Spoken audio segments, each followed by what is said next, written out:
ನಮಸ್ಕಾರ. ಮುಖ್ಯಾಂಶಗಳು. ವಿಕಸಿತ ಭಾರತ 2047ರ ದೃಷ್ಟಿಕೋನದತ್ತ ದೇಶ ಹೆಜ್ಜೆ. ಹಣಕಾಸಿನ ಶಿಸ್ತು, ಪಾರದರ್ಶಕ ಆಡಳಿತ ಬಲಪಡಿಸಲು ಸಿಎಜಿ ನಿರ್ಣಾಯಕ ಪಾತ್ರ. ಉಪರಾಷ್ಟ್ರಪತಿ ಸಿಪಿ ರಾಧಾಕೃಷ್ಣನ್. ಕತಾರ್ ಅಮೀರ್ ಜೊತೆ ಡಾ ಎಸ್ ಜಯಶಂಕರ್ ಮಾತುಕತೆ. ಉಭಯ ದೇಶಗಳ ಸಂಬಂಧ ಬಲವರ್ಧನೆ ಬದ್ಧತೆಯ ಪುನರುಚ್ಚಾರ. ಪರಿಸರ ಜವಾಬ್ದಾರಿಯುತ ಉತ್ಪನ್ನಗಳಿಗೆ ಜಾಗತಿಕ ಬೇಡಿಕೆ. ಉದ್ಯಮಗಳಿಂದ ಶೇಕಡ 100ರಷ್ಟು ಪ್ಲಾಸ್ಟಿಕ್ ಮರುಬಳಕೆ ಖಚಿತತೆ ಅಗತ್ಯ. ಸಚಿವ ಪಿಯೂಷ್ ಗೋಯಲ್. ಪ್ರತಿ ಲೋಕಸಭಾ ಕ್ಷೇತ್ರದಲ್ಲಿ ಖೇಲೋ ಕ್ರೀಡಾಕೂಟ ಆಯೋಜನೆ. ಒಲಿಂಪಿಕ್ ಸ್ಪರ್ಧೆಗಳನ್ನು ರೂಪಿಸುವ ಗುರಿ. ಸಚಿವೆ ಶೋಭಾ ಕರಂದ್ಲಾಜೆ. ವಾರ್ತೆಗಳ ವಿವರ. ದೆಹಲಿಯಲ್ಲಿ ನಿನ್ನೆ ನಡೆದ ಲೆಕ್ಕ ಪರಿಶೋಧನಾ ಕಾರ್ಯಕ್ರಮಕ್ಕೆ ಉಪರಾಷ್ಟ್ರಪತಿ ಸಿಪಿ ರಾಧಾಕೃಷ್ಣನ್ ಚಾಲನೆ ನೀಡಿದರು. ಕೇಂದ್ರ ಸಚಿವ ಸುರೇಶ್ ಗೋಪಿ ಸೇರಿದಂತೆ ಲೆಕ್ಕ ಪರಿಶೋಧನೆ ಸಂಸ್ಥೆಯ ಪದಾಧಿಕಾರಿಗಳು ಉಪಸ್ಥಿತರಿದ್ದರು. ಬಳಿಕ ಉಪರಾಷ್ಟ್ರಪತಿ ಭಾರತದ comptroller and auditor general CAG ಸಂಸ್ಥೆಯು ಸಾರ್ವಜನಿಕ ನಿಧಿಯ ರಕ್ಷಕನಂತೆ ಕೆಲಸ ಮಾಡುತ್ತಿದೆ. ಲೆಕ್ಕ ಪರಿಶೋಧನೆಯಲ್ಲಿ ನ್ಯಾಯಯುತ ಮಾರ್ಗ ಮತ್ತು ಸತ್ಯವನ್ನು ಎತ್ತಿಹಿಡಿಯುವ ಮೂಲಕ ಸಿಎಜಿ ಹೊಣೆಗಾರಿಕೆ, ಪಾರದರ್ಶಕತೆ ಮತ್ತು ಸಮಗ್ರತೆಯ ಆಧಾರ ಸ್ತಂಭವಾಗಿ ನಿಂತಿದೆ. ಇದನ್ನು ಭಾರತದ ನೈತಿಕ ಸಂಪತ್ತು ಎಂದು ಪರಿಗಣಿಸಬಹುದು ಎಂದು ತಿಳಿಸಿದರು. ಕೇಂದ್ರ ಮತ್ತು ರಾಜ್ಯ ಸರ್ಕಾರಗಳ ನಡುವಿನ ಸಮನ್ವಯದಿಂದ ಸರ್ಕಾರಿ ವೆಚ್ಚದ ಪಾರದರ್ಶಕತೆ ಸಾಧ್ಯ. ವಿಶ್ವ ಆರೋಗ್ಯ ಸಂಸ್ಥೆ ಡಬ್ಲ್ಯೂಎಚ್ಒ, ಅಂತಾರಾಷ್ಟೀಯ ಕಾರ್ಮಿಕ ಸಂಸ್ಥೆ ಐಎಲ್ಒ ಮತ್ತು ಇತರ ಹಲವಾರು ಸಂಸ್ಥೆಗಳಿಗೆ ಬಾಹ್ಯ ಲೆಕ್ಕ ಪರಿಶೋಧಕನ ಪಾತ್ರವನ್ನು ಸಿಎಜಿ ನಿರ್ವಹಿಸುತ್ತಿದ್ದು ಜಾಗತಿಕ ಖ್ಯಾತಿಯನ್ನು ಪಡೆದಿದೆ ಎಂದು ಶ್ಲಾಘಿಸಿದರು. ಪ್ರಸ್ತುತ Asian organisation of supreme audit institution ಎಎಸ್ಒಎಸ್ಎಐನ ಅಧ್ಯಕ್ಷತೆಯನ್ನು ಸಿಎಜಿ ವಹಿಸುತ್ತಿದೆ. ಇದು ವಿಕಸಿತ ಭಾರತ ದೃಷ್ಟಿಕೋನದಿಂದ ಮುನ್ನಡೆಯುತ್ತಿರುವ ಭಾರತದ ಹಣಕಾಸಿನ ಶಿಸ್ತು ಹಾಗೂ ಪಾರದರ್ಶಕತೆಯನ್ನು ಖಚಿತಪಡಿಸಿಕೊಳ್ಳಲು ಪ್ರಮುಖ ಸಾಕ್ಷಿಯಾಗಿದೆ ಎಂದರು. ವಿದೇಶಾಂಗ ಸಚಿವ ಡಾ ಎಸ್ ಜಯಶಂಕರ್ ದೋಹಾದಲ್ಲಿ ನಿನ್ನೆ ಕತಾರ್ನ ಅಮೀರ್ Tamim bin Ahmad Al Thani ಅವರನ್ನು ಭೇಟಿಯಾಗಿ ಮಾತುಕತೆ ನಡೆಸಿದರು.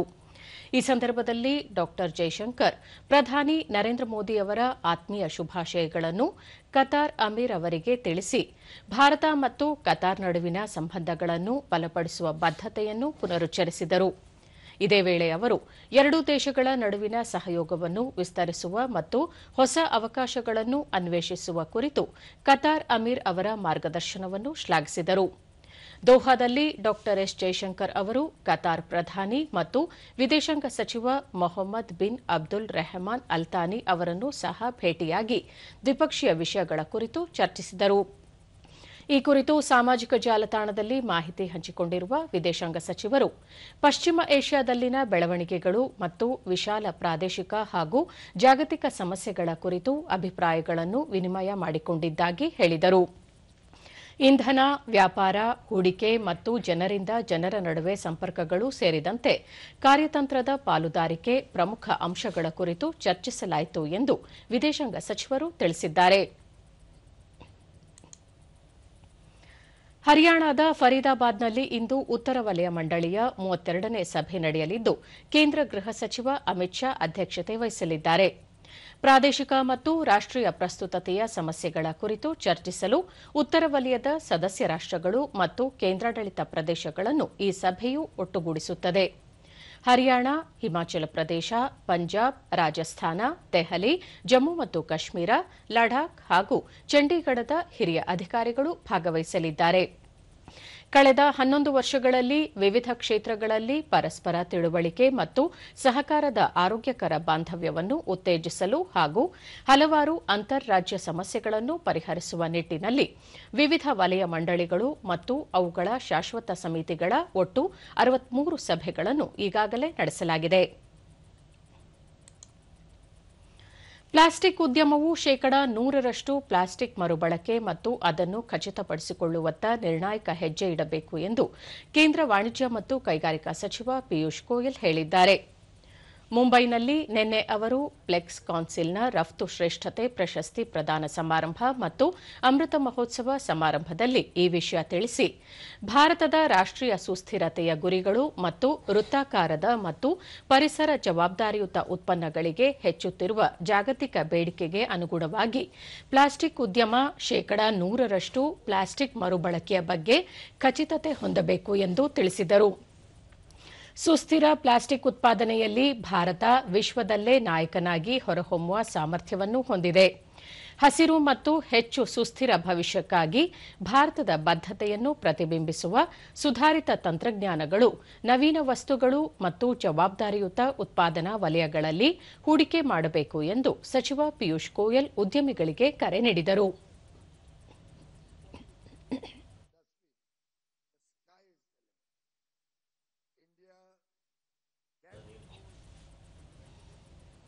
India can capture much larger markets.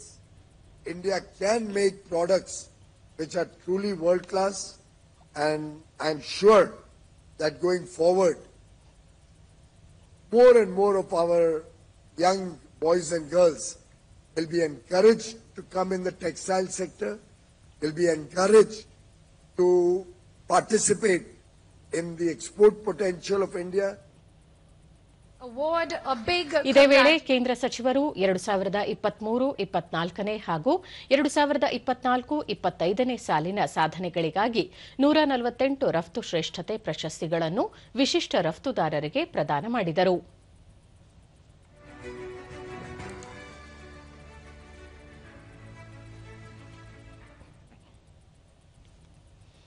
ಇಂದಿನಿಂದ ಯುನೈಟೆಡ್ ಅರಬ್ ಎಮಿರೇಟ್ಸ್ನಲ್ಲಿ 2025ನೇ ದುಬೈ ಏರ್ ಶೋ ನಡೆಯಲಿದ್ದು, ಈ ಪ್ರದರ್ಶನದಲ್ಲಿ ಭಾರತ ತನ್ನ ರಕ್ಷಣಾ ಸಾಮರ್ಥ್ಯವನ್ನು ಪ್ರದರ್ಶಿಸಲಿದೆ.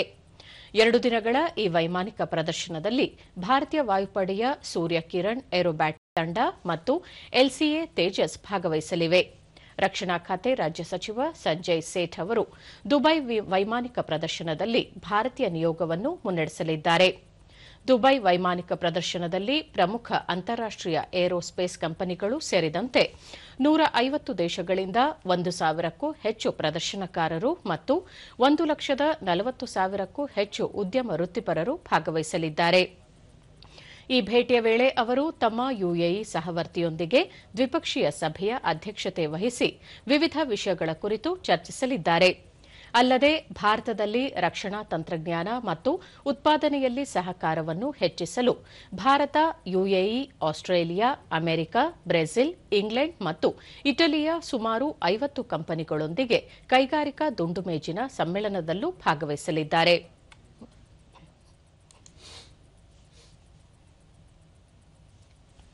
ಬೆಂಗಳೂರಿನ ದಾಸರಹಳ್ಳಿ ವಿಧಾನಸಭಾ ಕ್ಷೇತ್ರದಲ್ಲಿ ಹಮ್ಮಿಕೊಂಡಿದ್ದ ಸಂಸತ್ ಖೇಲೋ ಮಹೋತ್ಸವಕ್ಕೆ ಕೇಂದ್ರ ಉದ್ಯೋಗ ಮತ್ತು ಕಾರ್ಮಿಕ ಹಾಗೂ ಎಂಎಸ್ಎಂಇ ಖಾತೆ ರಾಜ್ಯ ಸಚಿವೆ ಶೋಭಾ ಕರಂದ್ಲಾಜೆ ನಿನ್ನೆ ಚಾಲನೆ ನೀಡಿದರು.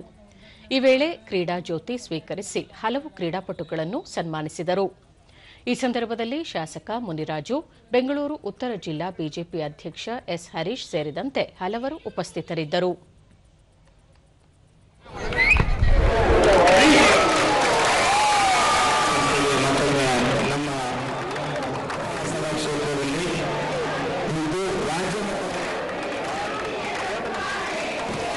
ಶೋಭಾ ಕರಂದ್ಲಾಜೆ ಅವರಿಗೆ, ನರೇಂದ್ರ ಮೋದಿಜಿ ಅವರಿಗೆ,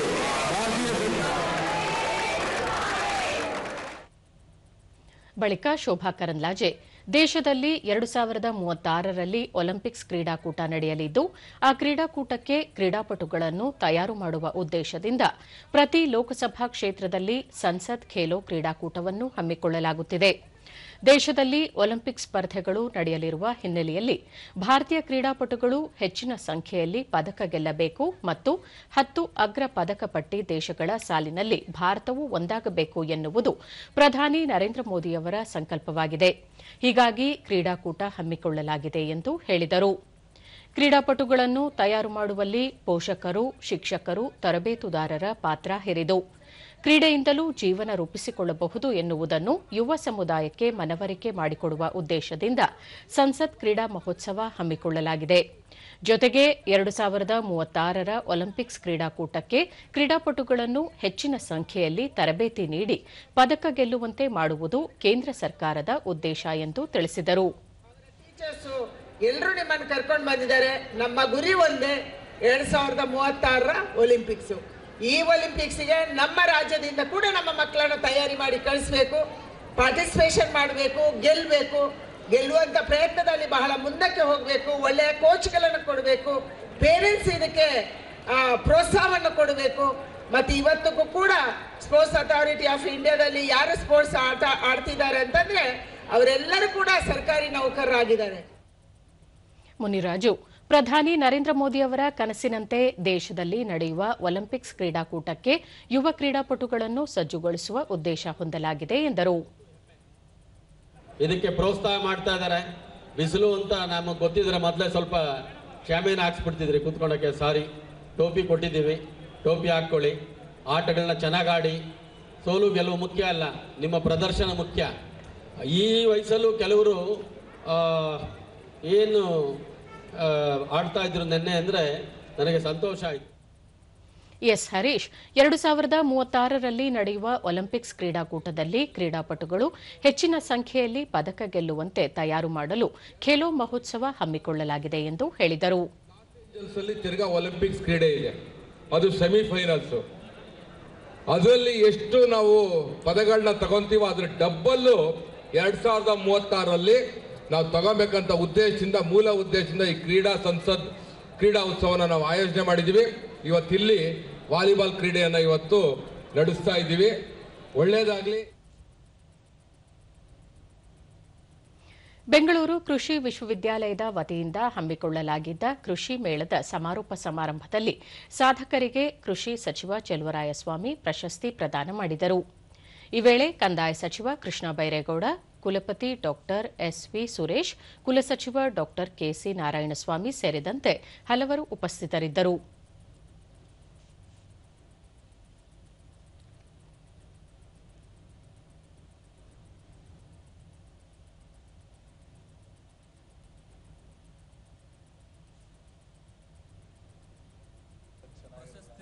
ಬಳಿಕ ಚೆಲುವರಾಯಸ್ವಾಮಿ, ಆಧುನಿಕ ತಂತ್ರಜ್ಞಾನದಿಂದ ಕೃಷಿ ಕ್ಷೇತ್ರ ಸಮೃದ್ಧವಾಗಿದೆ.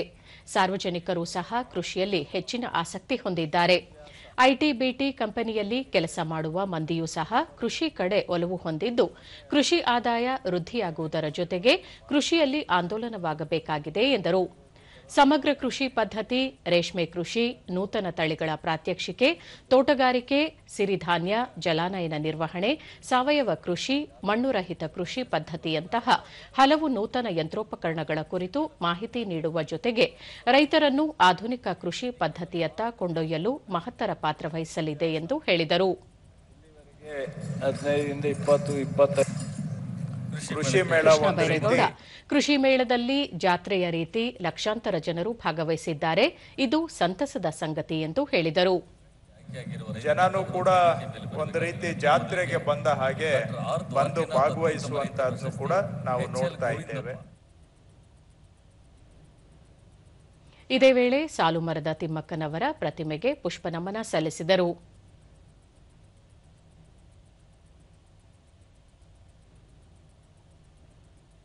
ಇದೇ ಸಂದರ್ಭದಲ್ಲಿ ರೈತ ಗೀತೆಯನ್ನು ಪ್ರಸ್ತುತಪಡಿಸಲಾಯಿತು.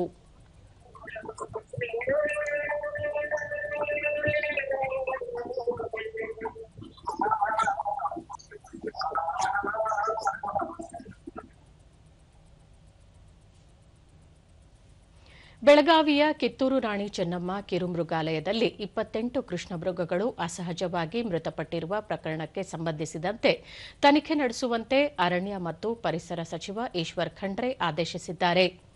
ಬೆಳಗಾವಿಯ ಹೊರವಲಯದ ಭೂತರಾಮನಹಟ್ಟಿಯಲ್ಲಿರುವ ಕಿತ್ತೂರು ರಾಣಿ ಚೆನ್ನಮ್ಮ ಕಿರುಮೃಗಾಲಯದಲ್ಲಿ ನವೆಂಬರ್ 13ರಂದು 8 ಕೃಷ್ಣಮೃಗಗಳು ಮೃತಪಟ್ಟಿದ್ದವು. ನಂತರ ಮತ್ತೆ 20 ಕೃಷ್ಣಮೃಗಗಳು ಮೃತಪಟ್ಟಿವೆ. ನಿನ್ನೆ ಸಹ 1 ಕೃಷ್ಣಮೃಗ ಮೃತಪಟ್ಟಿದೆ ಎಂದು ಅರಣ್ಯ ಅಧಿಕಾರಿಗಳು ಮಾಹಿತಿ ನೀಡಿದ್ದಾರೆ. ಘಟನಾ ಸ್ಥಳಕ್ಕೆ ಹಿರಿಯ ಅರಣ್ಯಾಧಿಕಾರಿಗಳು ಭೇಟಿ ನೀಡಿದ್ದು ಪರಿಶೀಲನೆ ನಡೆಸಿದರು. ಬ್ಯಾಕ್ಟೀರಿಯಾ ಸೋಂಕಿನಿಂದ ಕೃಷ್ಣಮೃಗಗಳು ಮೃತಪಟ್ಟಿರುವುದು ತಿಳಿದುಬಂದಿದೆ. ಬೆಂಗಳೂರಿನ ಬನ್ನೇರುಘಟ್ಟ ಪಶು ವಿಜ್ಞಾನ ಸಂಸ್ಥೆಯ ತಜ್ಞ ವೈದ್ಯರು ಕೃಷ್ಣಮೃಗಗಳ ಸಾವಿನ ಬಗ್ಗೆ ಪರಿಶೀಲನೆ ನಡೆಸಿ ವರದಿ ನೀಡಲಿದ್ದಾರೆ. ರಾಣಿ ಚೆನ್ನಮ್ಮ ಮೃಗಾಲಯದಲ್ಲಿ ಒಟ್ಟು 38 ಕೃಷ್ಣಮೃಗಗಳಿದ್ದು, ಈಗ ಕೇವಲ 9 ಕೃಷ್ಣಮೃಗಗಳು ಮಾತ್ರ ಉಳಿದುಕೊಂಡಿದೆ. ಅವು ಚಟುವಟಿಕೆಯಿಂದ ಇದ್ದು ಆರೋಗ್ಯವಾಗಿವೆ ಎಂದು ಮೃಗಾಲಯ ಅಧಿಕಾರಿಗಳು ಮಾಹಿತಿ ನೀಡಿದ್ದಾರೆ.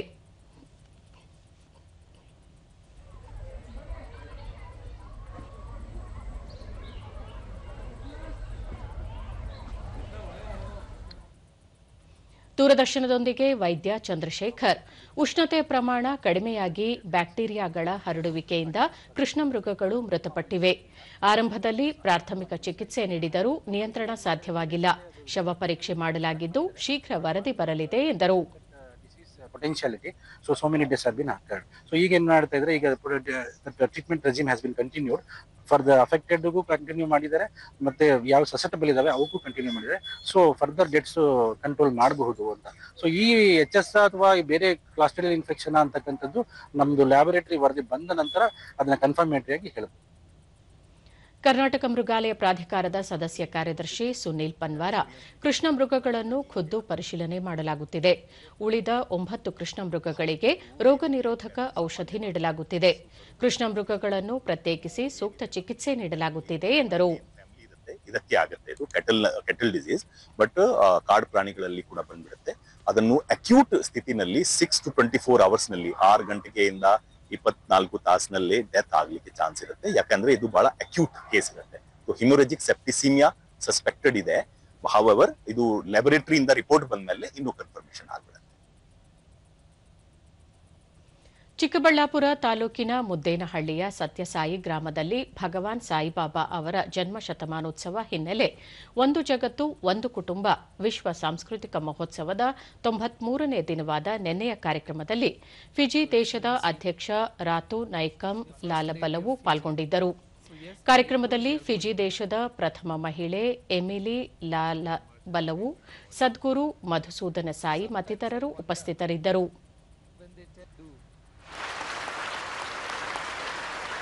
Thank you to everyone.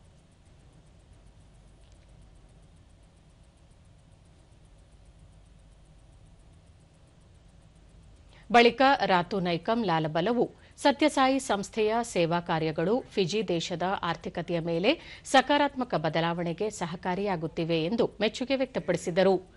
ಸಂಸ್ಥೆಯ ಉಚಿತ ವೈದ್ಯಕೀಯ ಸೇವೆಗಳು ಮತ್ತು ಆರೈಕೆಯು ಜನರ ಜೀವನ ಮಟ್ಟ ಸುಧಾರಿಸುವಲ್ಲಿ ಪೂರಕವಾಗಿದೆ ಎಂದರು. ವೈದ್ಯಕೀಯ ಸೇವೆಗಳು ದುಬಾರಿಯಾಗಿರುವಾಗ ಸಂಸ್ಥೆಯು ಬಡವರು ಮತ್ತು ಮಧ್ಯಮ ವರ್ಗದವರ ಅನುಕೂಲಕ್ಕಾಗಿ ಉಚಿತ ಸೇವೆ ಒದಗಿಸುತ್ತಿದೆ. ಒಂದು ಜಗತ್ತು ಒಂದು ಕುಟುಂಬದಡಿ ವಿವಿಧ ರೀತಿಯ ಸೇವೆಗಳನ್ನು ಜಗತ್ತಿನಾದ್ಯಂತ ವಿಸ್ತರಿಸುತ್ತಿರುವ ಸದ್ಗುರುಗಳ ಮಾನವೀಯ ದೃಷ್ಟಿಕೋನವನ್ನು ಅವರು ಶ್ಲಾಘಿಸಿದರು.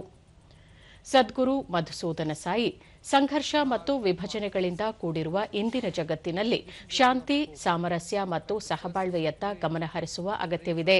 ಹಾಗಾಗಿ ಪರಸ್ಪರ ವಿಚಾರ ವಿನಿಮಯದೊಂದಿಗೆ 100 ದೇಶಗಳನ್ನು ಒಗ್ಗೂಡಿಸಲು ಪ್ರಯತ್ನಿಸುತ್ತಿದ್ದೇವೆ ಎಂದು ಹೇಳಿದರು. ಫಿಜಿ ದೇಶದಲ್ಲಿ ಸತ್ಯಸಾಯಿ ಆಸ್ಪತ್ರೆ ಸ್ಥಾಪನೆಗೆ ಅಧ್ಯಕ್ಷ ರಾತು ನೈಕಮ್ ಲಾಲಬಲವು ಸರ್ಕಾರ ಅಗತ್ಯ ಸಹಕಾರ ಒದಗಿಸುತ್ತಿದೆ ಎಂದು ಪ್ರಶಂಸಿಸಿದರು.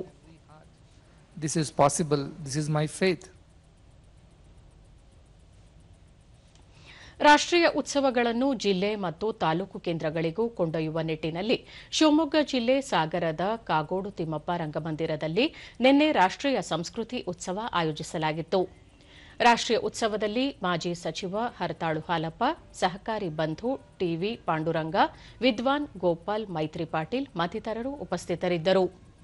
2 ದಿನಗಳ ಕಾಲ ನಡೆದ ರಾಷ್ಟ್ರೀಯ ಉತ್ಸವದಲ್ಲಿ ಕರ್ನಾಟಕ, ಕೇರಳ, ಮಹಾರಾಷ್ಟ್ರ, ಕೋಲ್ಕತಾ, ಗುಜರಾತ್ ಮತ್ತಿತರ ರಾಜ್ಯಗಳ ಸಾಂಪ್ರದಾಯಿಕ ನೃತ್ಯಗಳು ಪ್ರದರ್ಶನಗೊಂಡವು. ವಿವಿಧತೆಯಲ್ಲಿ ಏಕತೆ ಸಾರುವ ನಮ್ಮ ಕಲಾ ಪ್ರಕಾರಗಳು ಅನಾವರಣಗೊಂಡವು.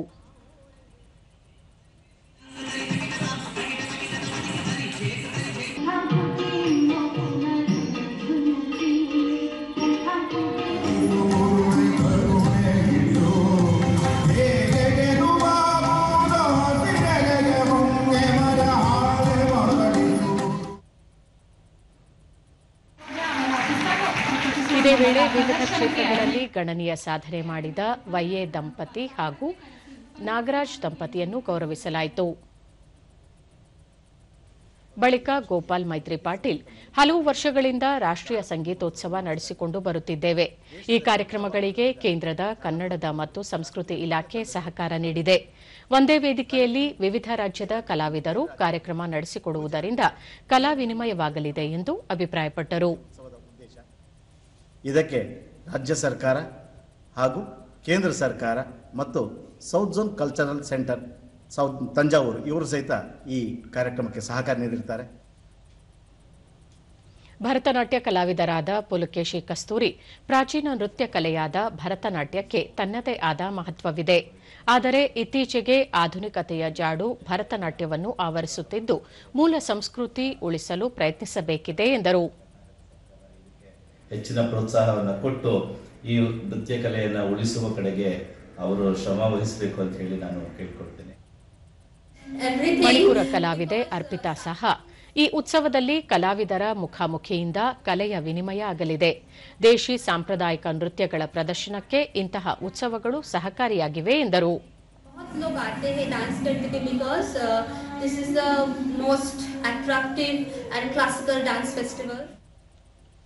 ಕೋಲ್ಕತಾ ಕಲಾವಿದೆ ಪ್ರಿಯಾಂಕಾ ಸಹ, ರಾಷ್ಟ್ರೀಯ ಉತ್ಸವವು ಸಾಂಪ್ರದಾಯಿಕ ನೃತ್ಯಗಳ ಪ್ರದರ್ಶನಕ್ಕೆ ವೇದಿಕೆಯಾಗಿದೆ. ಇಂತಹ ಉತ್ಸವಗಳಿಂದ ಯುವ ಕಲಾವಿದರಿಗೆ ದೇಶದ ಕಲೆಯ ಮಹತ್ವ ಪರಿಚಯವಾಗಲಿದೆ ಎಂದರು. जो आ रहे हैं सब इधर में और ये फेस्टिवल जो ऑर्गेनाइज कर रहे हैं, ये जो मेल बंधन है, ये बहुत ही अच्छी बात है. ಬೆಂಗಳೂರಿನ ಬಸವನಗುಡಿಯಲ್ಲಿ ಐತಿಹಾಸಿಕ ಕಡಲೆಕಾಯಿ ಪರಿಷೆ ಇಂದು ಆರಂಭವಾಗಲಿದೆ. 5 ದಿನಗಳ ಕಾಲ ನಡೆಯಲಿರುವ ಈ ಉತ್ಸವದಲ್ಲಿ ರಾಜ್ಯದ ವಿವಿಧ ಭಾಗಗಳಿಂದ ಆಗಮಿಸುವ ಕಡಲೆಕಾಯಿಯನ್ನು ಮಾರಾಟ ಮಾಡುವುದು ವಿಶೇಷ. ಈ ಬಾರಿ 20 ಎತ್ತುಗಳಿಗೆ ಪೂಜೆ ಸಲ್ಲಿಸುವ ಮೂಲಕ ಕಡಲೆಕಾಯಿ ಪರಿಷೆಗೆ ಚಾಲನೆ ನೀಡಲು ಮುಜರಾಯಿ ಇಲಾಖೆ ಹಾಗೂ ಜಿಲ್ಲಾಡಳಿತ ಉದ್ದೇಶಿಸಿದೆ. ಪ್ರತಿ ವರ್ಷದ ಕಾರ್ತಿಕ ಮಾಸದ ಕೊನೆಯ ಸೋಮವಾರದಂದು ಕಡಲೆಕಾಯಿ ಪರಿಷೆ ನಡೆಸಲಾಗುತ್ತದೆ.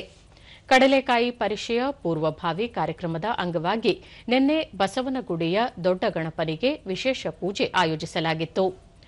ದೊಡ್ಡ ಗಣಪತಿಗೆ ಕಡಲೆಕಾಯಿಯ ಅಭಿಷೇಕ ನಡೆಸಿದ್ದು ವಿಶೇಷವಾಗಿತ್ತು. ಇಂದು ದೊಡ್ಡ ಬಸವಣ್ಣನಿಗೆ ಅಭಿಷೇಕ ಹಾಗೂ ನೈವೇದ್ಯ ಮಾಡಲಾಗುತ್ತದೆ. ಸುಂಕೇನಹಳ್ಳಿಯಾಗಿದ್ದ ಬೆಂಗಳೂರಿನ ಬಸವನಗುಡಿಯ ಪ್ರದೇಶದಲ್ಲಿ ರೈತರು ತಾವು ಬೆಳೆದ ಕಡಲೆಕಾಯಿಯ ಮೊದಲ ಬೆಳೆಯನ್ನು ದೊಡ್ಡ ಬಸವಣ್ಣ ಹಾಗೂ ಗಣೇಶನಿಗೆ ಅರ್ಪಿಸುವ ಸಂಪ್ರದಾಯವಿದೆ. ಬೆಂಗಳೂರು ನಿರ್ಮಾತೃ ಕೆಂಪೇಗೌಡರು ಕಡಲೆಕಾಯಿ ಪರಿಷೆಯನ್ನು ಆಯೋಜನೆ ಮಾಡುವ ಮೂಲಕ ರೈತರ ಉತ್ಪನ್ನಗಳಿಗೆ ಮಾರುಕಟ್ಟೆ ಒದಗಿಸುವ ವ್ಯವಸ್ಥೆ ಆರಂಭಿಸಿದ್ದರು. ಅದೀಗ ಬೆಂಗಳೂರು ಹಬ್ಬವಾಗಿ ಮುಂದುವರಿಯುತ್ತಿದೆ.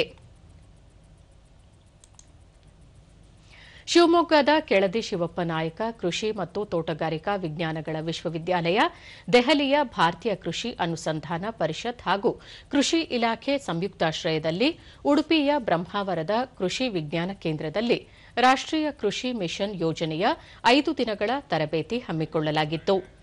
ತರಬೇತಿಯಲ್ಲಿ ಪಾಲ್ಗೊಂಡಿದ್ದ ಕೃಷಿ ಸಖಿ ಮತ್ತು ಸಮುದಾಯ ಸಂಪನ್ಮೂಲ ವ್ಯಕ್ತಿಗಳಿಗೆ ನೈಸರ್ಗಿಕ ಕೃಷಿ ಯೋಜನೆಯ ಅವಲೋಕನ, ಹವಾಮಾನ ಬದಲಾವಣೆಯಿಂದ ನೈಸರ್ಗಿಕ ಕೃಷಿಯ ಮೇಲೆ ಉಂಟಾಗುವ ಪರಿಣಾಮಗಳು, ಜೈವಿಕ ಪರಿಕರಗಳ ಮಹತ್ವ, ಮಣ್ಣಿನ ಫಲವತ್ತತೆ, ಕೀಟ ನಿರ್ವಹಣೆ ಹಾಗೂ ಮಾರುಕಟ್ಟೆಯ ಕುರಿತು ಕೃಷಿ ವಿಜ್ಞಾನಿಗಳು, ಅಧಿಕಾರಿಗಳು ತರಬೇತಿ ನೀಡಿದರು.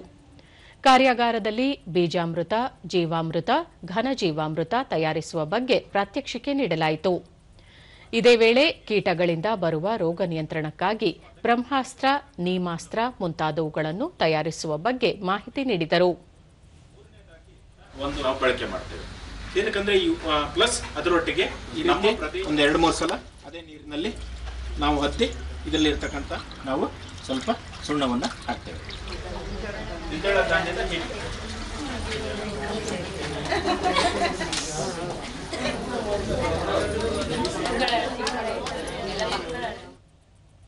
ದೂರದರ್ಶನದೊಂದಿಗೆ ಉಡುಪಿಯ ರಾಷ್ಟ್ರೀಯ ನೈಸರ್ಗಿಕ ಕೃಷಿ ಅಭಿಯಾನದ ನೋಡೆಲ್ ಅಧಿಕಾರಿ ಶ್ರೀರಾಮ್ ಹೆಗಡೆ, ಉಡುಪಿ ಜಿಲ್ಲೆಯಲ್ಲಿ 15 ಕ್ಲಸ್ಟರ್ ಅನ್ನು ಗುರುತಿಸಿ ಪ್ರತಿ ಕ್ಲಸ್ಟರ್ಗೆ 125 ಎಕರೆ ಪ್ರದೇಶದಲ್ಲಿ ನೈಸರ್ಗಿಕ ಕೃಷಿ ಮಾಡಲು ಉದ್ದೇಶಿಸಲಾಗಿದೆ. ರೈತರಿಗೆ ಎಕರೆಗೆ 4,000 ರೂಪಾಯಿ ಸಹಾಯಧನ ಸಹ ನೀಡಲಾಗುವುದು ಎಂದರು. ಜೈವಿಕ ಕೀಟನಾಶಕ ತಯಾರಿಕೆಗಳ ಬಗ್ಗೆ ರೈತರಿಗೆ ನಾವು ಒಂದು ತರಬೇತಿಯನ್ನು ನೀಡಿ ಅವರಿಗೆ ನೈಸರ್ಗಿಕ ಕೃಷಿ ಮಾಡಲಿಕ್ಕೆ ಪ್ರೇರೇಪಣೆ ಮಾಡುವಂಥದ್ದು ಈ ಒಂದು ಕಾರ್ಯಕ್ರಮದ ಮುಖ್ಯ ಉದ್ದೇಶ. ಮುಖ್ಯವಾಗಿ ರಾಸಾಯನಿಕ ಮುಕ್ತವಾಗಿ ಕೃಷಿಯನ್ನು ಮಾಡಬೇಕು ಅಂತೇಳಿ ಒಂದು ಉದ್ದೇಶದಿಂದ ಇಡೀ ದೇಶದಾದ್ಯಂತ ಹಾಗೂ ಉಡುಪಿ ಜಿಲ್ಲೆಯಲ್ಲಿ ಇದನ್ನು ಪ್ರಾರಂಭ ಮಾಡಿರ್ತೇವೆ. ಬ್ರಹ್ಮಾವರ ಕೃಷಿ ವಿಜ್ಞಾನ ಕೇಂದ್ರದ ಬೇಸಾಯ ಶಾಸ್ತ್ರದ ವಿಜ್ಞಾನಿ ಡಾಕ್ಟರ್ ನವೀನ್ ರಾಸಾಯನಿಕ ಮುಕ್ತ ಬೆಳೆಗಳನ್ನು ಬೆಳೆಯಲು ಹಾಗೂ ಜೀವನ ಶೈಲಿಯಲ್ಲಿ ಬದಲಾವಣೆ ತರಲು ನೈಸರ್ಗಿಕ ಕೃಷಿಯಿಂದ ಸಾಧ್ಯವಾಗಲಿದೆ. ಈ ನಿಟ್ಟಿನಲ್ಲಿ ಕೃಷಿ ಸಖಿ ಸಮುದಾಯ ಸಂಪನ್ಮೂಲ ವ್ಯಕ್ತಿಗಳಿಗೆ ತರಬೇತಿ ನೀಡಲಾಗುತ್ತಿದೆ ಎಂದು ತಿಳಿಸಿದರು. ಅಗ್ನಿ ಅಸ್ತ್ರ, ಬ್ರಹ್ಮಾಸ್ತ್ರ, ನೀಮಾಸ್ತ್ರ, ದಶಪರ್ಣಿಕ ಕಷಾಯ, ಶುಂಠಿ ಕಷಾಯ, ಕಾಳುಮೆಣಸಿನ ಕಷಾಯಿ, ಅದೇ ರೀತಿಯಾಗಿ ಕಾಳು ಕೋಕಳ್ಳಿ ಕಷಾಯ, ಈ ರೀತಿಯಾಗಿರ್ತಕ್ಕಂಥ ಕೆಲವೊಂದಿಷ್ಟು ಈಗಾಗಲೇ ನಮ್ಮ ಹಿರಿಕರು ಮಾಡಿರ್ತಕ್ಕಂಥ ಕೆಲವೊಂದಿಷ್ಟು ಈ ಒಂದು ಪರಿಕರಗಳ ಒಂದು ಸೂತ್ರಗಳನ್ನು ನಾವು ಪ್ರಾಯೋಗಿಕವಾಗಿ ರೈತರಿಗೆ ನಾವು ಮಾಡಿ ತೋರಿಸಿದ್ದೇವೆ. ಸೊ ಇದರಿಂದ ಏನಪ್ಪಾ ಅಂದರೆ ನಾವು ಬೆಳೀತಕ್ಕಂಥ ಉತ್ಪಾದನೆ ಕೂಡ ಸಾಕಷ್ಟು ಈಗ ನಾವು ಉತ್ಪಾದನೆಯಲ್ಲಿ ನಮ್ಮ ಗುಣಮಟ್ಟವನ್ನು ರೀಚ್ ಆಗಿದ್ದೇವೆ. ಕೃಷಿ ಸಖಿ ಸಂಗೀತಾ ದೇವಾಡಿಗ ತರಬೇತಿಯ ಮೂಲಕ ನೈಸರ್ಗಿಕ ಕೃಷಿ ಕುರಿತು ಹಲವು ವಿಷಯಗಳನ್ನು ಕಲಿತಿದ್ದೇನೆ. ಇದರಿಂದ ರೈತರಿಗೆ ಮಾಹಿತಿ ನೀಡಲು ಸಹಕಾರಿಯಾಗಿದೆ ಎಂದರು. ಮನವೊಲಿಸಬಲ್ಲೆ ನಾನು. ಇದರಲ್ಲಿ ನಮಗೆ ಮುಖ್ಯವಾಗಿ ಮಣ್ಣಿನ ಫಲವತ್ತತೆಯನ್ನು ಕಾಪಾಡಿಕೊಳ್ಳುವುದರ ಬಗ್ಗೆ ಮಾಹಿತಿಯನ್ನು ನೀಡಿದ್ದಾರೆ. ಅಂದರೆ ಹಸಿರೆಲೆ ಗೊಬ್ಬರಗಳನ್ನು ಮಣ್ಣಿಗೆ ಸೇರಿಸುವುದರಿಂದ ಮಣ್ಣಿನಲ್ಲಿರುವ ಫಲವತ್ತತೆಯನ್ನು ಹಾಗೂ ಸೂಕ್ಷ್ಮಾಣು ಜೀವಿಗಳನ್ನು ವೃದ್ಧಿಪಡಿಸಲು ಸಹಕಾರಿಯಾಗುತ್ತದೆ.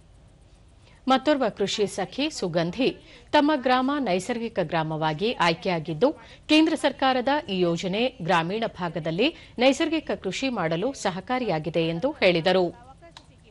ಇದರಲ್ಲಿ ಕೆವಿಕೆಯಿಂದ ನಮಗೆ 5 ದಿನದ ತರಬೇತಿಯನ್ನು ಹಮ್ಮಿಕೊಂಡಿದ್ದು ಅದರಲ್ಲಿ ನೈಸರ್ಗಿಕ ಕೃಷಿಯಲ್ಲಿ ನೈಸರ್ಗಿಕವಾಗಿ ಸಿಗುವಂತಹ ವಸ್ತುಗಳನ್ನು ಅಳವಡಿಸಿಕೊಂಡು ನೈಸರ್ಗಿಕ ಕೃಷಿಯನ್ನು ಅಳವಡಿಸಲು ಅವಕಾಶ ಸಿಕ್ಕಿದೆ.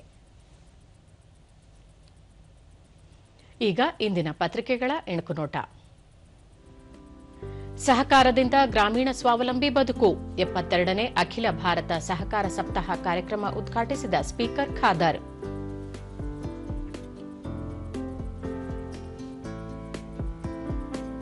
ಡಿಸೆಂಬರ್ 8ರಿಂದ ಸುವರ್ಣ ವಿಧಾನಸೌಧದಲ್ಲಿ ಕಲಾಪ 20 ಕೋಟಿ ರೂಪಾಯಿ ದಾಟಲಿದೆ ಅಧಿವೇಶನ ವೆಚ್ಚ.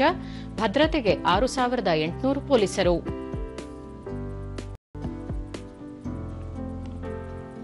ಎಸ್ಎಸ್ಎಲ್ಸಿ ಫಲಿತಾಂಶ ಸುಧಾರಣೆ, ಅಧಿಕಾರಿಗಳಿಗೆ ಶಾಲೆಯೇ ದತ್ತು, ಹಿರಿಯ ಅಧಿಕಾರಿಗಳಿಗೆ ಶಿಕ್ಷಣ ಇಲಾಖೆ ಟಾಸ್ಕ್. 2-3 ದಿನದಲ್ಲಿ ಬಿಹಾರ ನೂತನ ಸರ್ಕಾರ ರಚನೆ, ಹೊಸ ಸಿಎಂ ಡಿಸಿಎಂ ಪ್ರಮಾಣ ನಿರೀಕ್ಷೆ. ದುಬೈನಲ್ಲಿ ಐಎಎಫ್ ಶಕ್ತಿ ಪ್ರದರ್ಶನ, ಇಂದಿನಿಂದ 5 ದಿನಗಳ ದುಬೈ ಏರ್ ಶೋ 2025. ಇವು ಇಂದಿನ ಪತ್ರಿಕೆಗಳ ಪ್ರಮುಖ ಸುದ್ದಿ. ಉಳಿದಂತೆ ಪಿಯು ಉಪನ್ಯಾಸಕರು ಹೈಸ್ಕೂಲ್ಗೆ ಪಾಠ ಮಾಡುವುದು ಇನ್ನೂ ಕಡ್ಡಾಯ. ಇದಕ್ಕಾಗಿ 881 ಉಪನ್ಯಾಸಕರ ನೇಮಕಕ್ಕೆ ಇಲಾಖೆ ಸಿದ್ಧತೆ.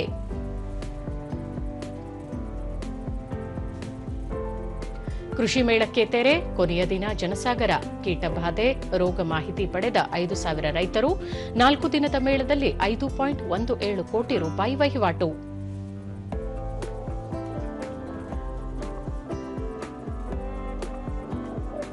ಇಂದಿನಿಂದ ಬಸವನಗುಡಿ ಕಡಲೆಕಾಯಿ ಪರೀಕ್ಷೆ. 5 ದಿನಗಳ ಹಬ್ಬಕ್ಕೆ ಇಂದು ಸಿಎಂ ಡಿಸಿಎಂ ಚಾಲನೆ.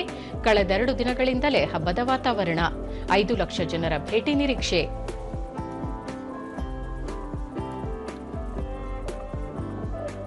ಬೆಂಗಳೂರು ತಂತ್ರಜ್ಞಾನ ಶೃಂಗ ನಾಳೆಯಿಂದ 9 ಭಿನ್ನ ಪರಿಕಲ್ಪನೆಗಳ ಅಡಿಯಲ್ಲಿ ಪ್ರದರ್ಶನ, ಗೋಷ್ಠಿ ಆಯೋಜನೆ.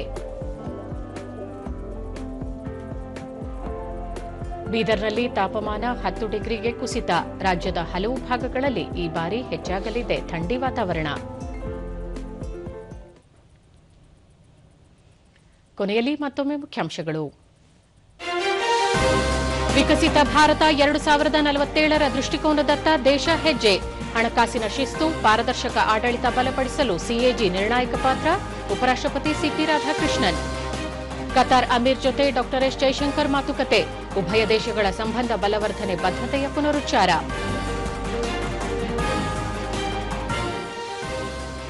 ಪರಿಸರ ಜವಾಬ್ದಾರಿಯುತ ಉತ್ಪನ್ನಗಳಿಗೆ ಜಾಗತಿಕ ಬೇಡಿಕೆ. ಉದ್ಯಮಗಳಿಂದ 100% ಪ್ಲಾಸ್ಟಿಕ್ ಮರುಬಳಕೆ ಖಚಿತತೆ ಅಗತ್ಯ. ಸಚಿವ ಪಿಯೂಷ್ ಗೋಯಲ್.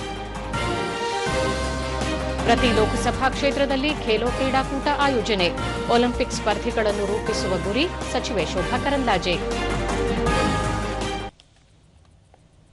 ಈಗ ಈ ದಿನದ ನುಡಿಮುತ್ತು. ನಿಸ್ವಾರ್ಥತೆಯೇ ನಿಮಗೆ ನೀವು ಕೊಡಬೇಕಾದ ಉಡುಗೊರೆ. ಇದರಿಂದ ನಿಮ್ಮಲ್ಲಿರುವ ಎಲ್ಲ ಸದ್ಗುಣಗಳು ಬೆಳಗುತ್ತದೆ. ನಮ್ಮ ವಾರ್ತಾ ಪ್ರಸಾರವನ್ನು ನೀವು ಡಿಡಿ ಚಂದನ ನ್ಯೂಸ್ ಯೂಟ್ಯೂಬ್, ಎಕ್ಸ್ ಖಾತೆ, ಇನ್ಸ್ಟಾಗ್ರಾಂ, ಫೇಸ್ಬುಕ್ ಹಾಗೂ ವಾಟ್ಸ್ಆಪ್ ಮೂಲಕವೂ ವೀಕ್ಷಿಸಬಹುದು. ನಮ್ಮ ಮುಂದಿನ ವಾರ್ತಾ ಪ್ರಸಾರ ಬೆಳಗ್ಗೆ 11 ಗಂಟೆಗೆ. ನಮಸ್ಕಾರ.